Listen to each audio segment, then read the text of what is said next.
Here's an original way to show your agenda, with the wheel turning and each item on the agenda scrolling down. Before I show you how to do it, let's have a look at the effect. So we've got the first subject on the screen when you click, and look at that, that's really cool. Just scrolling down, there's no overload there, and I love the way that one photo morphs into the other. And finally, number 4. So let's jump out. Let me show you how I did that. First of all, it's like a recipe in the kitchen. I'm going to show you all the ingredients that you need. You need a small circle in shapes, you can find these, and 4 different slides with the photo as the background of the slide each time. I've got the numbers here, it's just to make the demonstration more fluid, already in the correct position. And there you've got your title, that's the first subject of your agenda. And very important is this rectangle that's more transparent on the left than it is on the right, so that the text will stand out. So it all starts with a blank slide. Let's right click, format background, and we're going to picture or texture fill insert. Let's go to stock images and grab this bridge, for example, insert. Close this box for now. First element we need is this circle. Hold the shift key down, if not it won't be a perfect circle. Let's just make the slide a little bit smaller so we can see what we're doing. And I like to come slightly outside the slide. You see, just see these 2 corners here. I'm just going to do that a touch bigger, just a touch.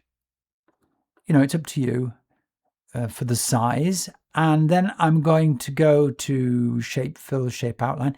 Bottom right here, a lot of people don't see this little arrow. Click on there and you get format shape box with all the tools. We're going to give it a slide background fill.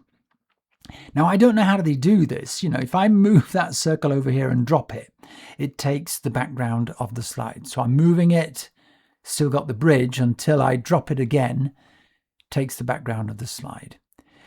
First thing we need is the shape outline. It's going to be white. Clicking again for the weight, make it a little bit thicker. I like the 3-point, that one should be enough. Next, we need the hub of the wheel. So I'm holding the shift key down to keep it nice and round. Let's position that. And once again, slide background fill. We're going to do the same outline, white, and the same thickness.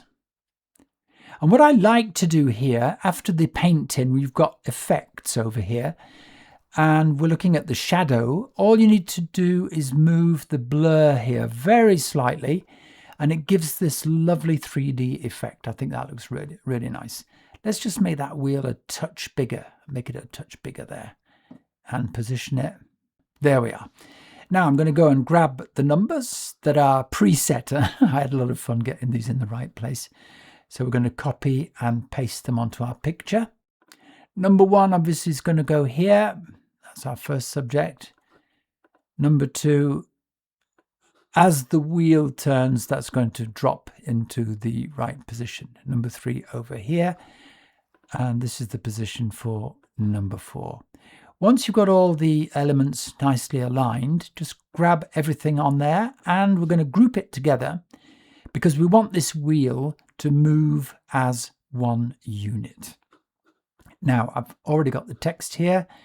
This is the first subject on your agenda. So we're going to copy and paste onto the slide. And we can clearly see that it's difficult to read. And that's where the black rectangle is going to come in handy.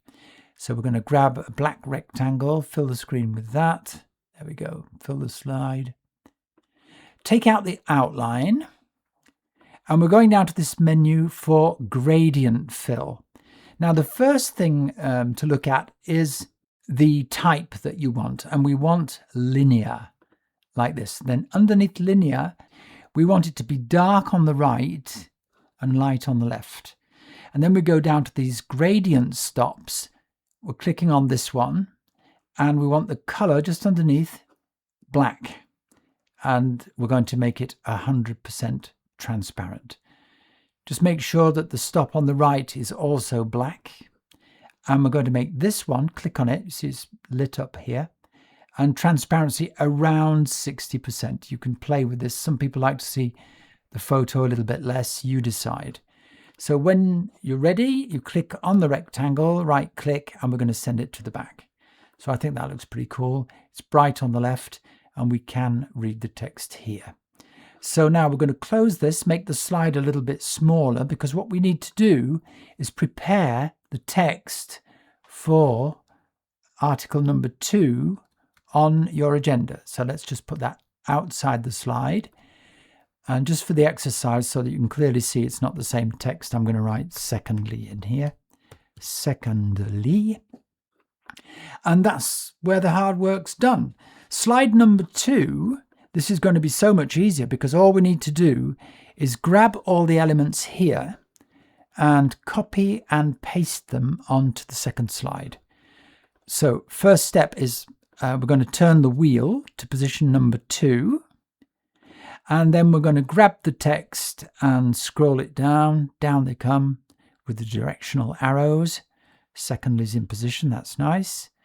And then we hit the transition key and it's the morph box and you're done.